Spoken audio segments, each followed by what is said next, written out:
Thank you for tuning in to Natty News Daily Weekly, where we cover the latest ongoings in natural bodybuilding. If you see a cool story you think we should cover, please send it our way, and maybe we'll include it in the next episode.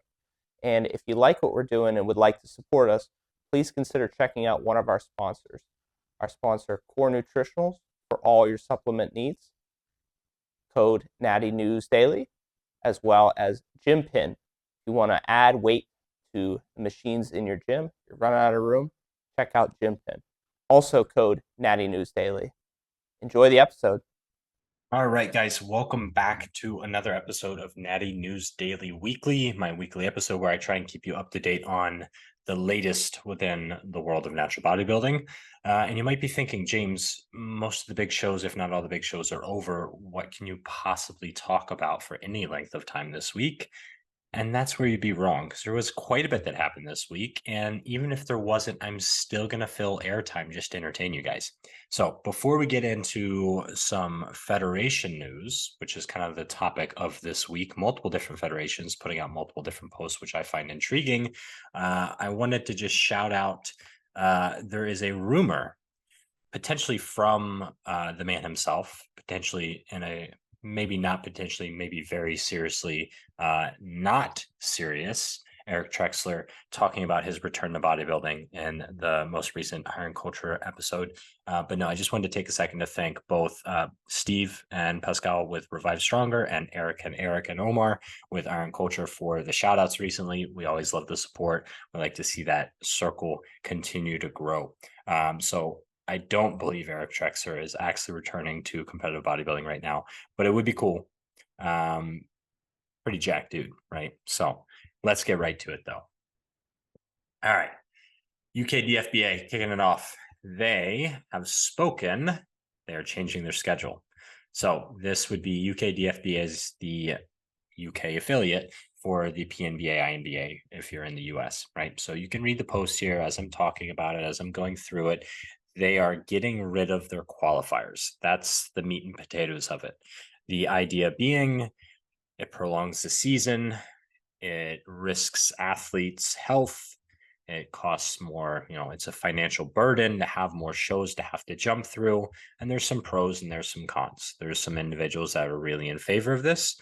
There's some individuals, if you look through the different comments, that are not in favor of this. I think it's pretty split right now. Now, I can see and understand the reasoning, right? Multiple different shows to get to an international show, very expensive, especially since we know that the UK DFBA would finish up with either the PNBA Worlds, which is an international competition, or the PNBA Mr. Olympia, right? Or Olympia, whatever it is.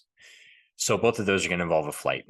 That's a hefty cost. So if you have to jump through hoops, go through regional shows, qualifiers, make it to the higher level show, and then be chosen for the Olympia team, that's a lot of competing. That's a lot of expenses. And then you have to think of the timeline of that all too. So it drug things out. And we know that there are a lot of health consequences that can come from being too lean too long. So I agree on that front. What I don't love is it makes it where, and you will see it in some of the comments, the like championships, you don't have to qualify for.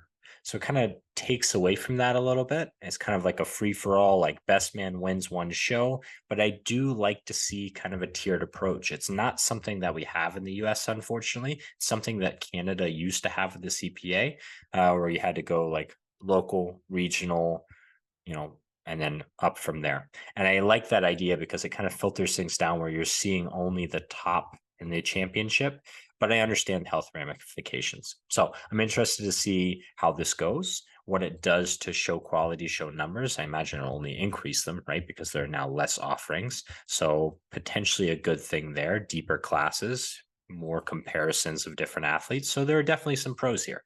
So UK DFBA putting that out.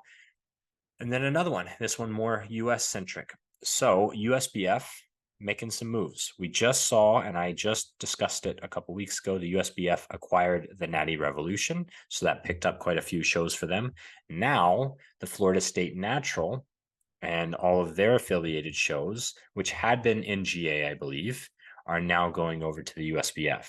So you can see they made this cool like graphic going through, and it actually talks about some pretty interesting facts, right? Like 0 sanction fees.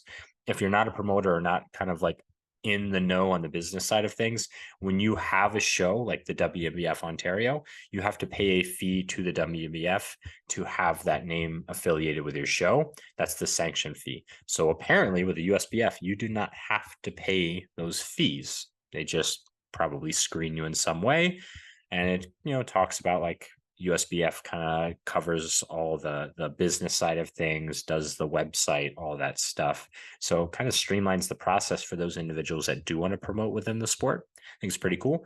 Florida State Natural is one of the better shows in the South for sure. They put on a really good show, really well attended, good production value. So this is definitely an asset for the USBF and expands them kind of out of the Midwest, which is where they were.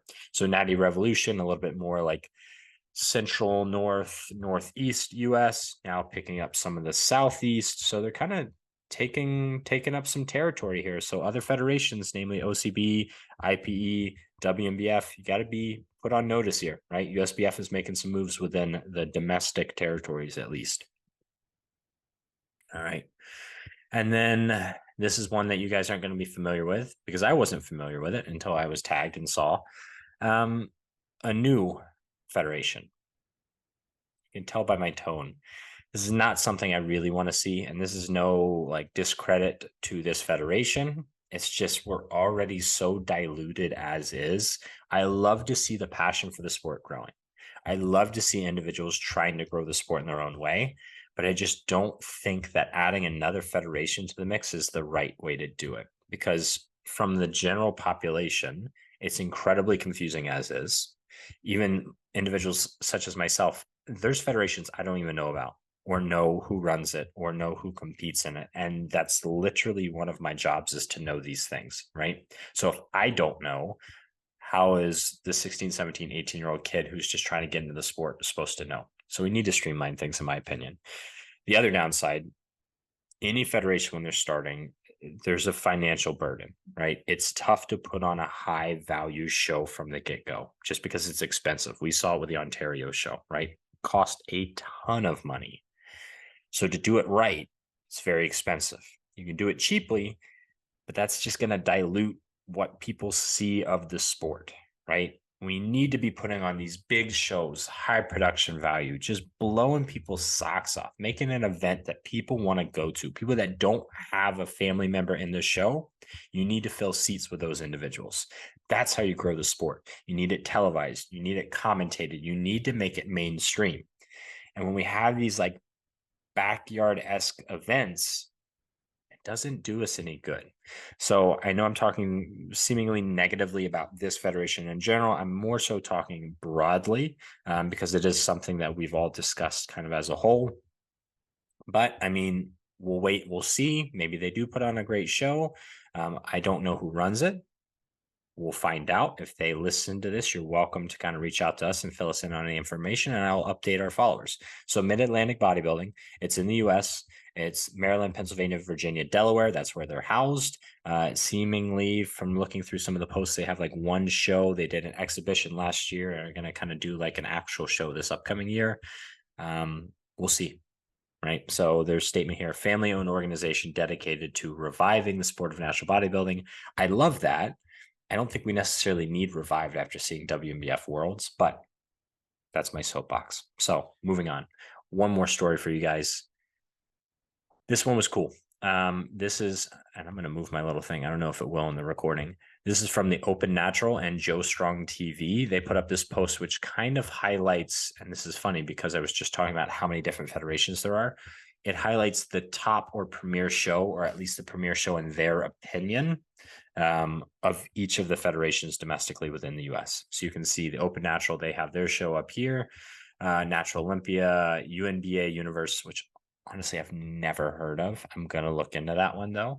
And then as we come over on the East Coast, those are things that I'm a little bit more, aware of, obviously. So NMA Can-Am, that's one that Leroy actually competed in. WMBF Worlds, which is going to be in Boston next year. AMBF Natural, Mr. America, Ben Wider Naturals, Yorton. And then you have some of the smaller federations with the NFF, the UFE, which is actually larger in Canada, I believe.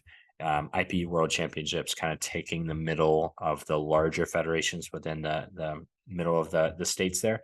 But yeah, there's a lot of different shows.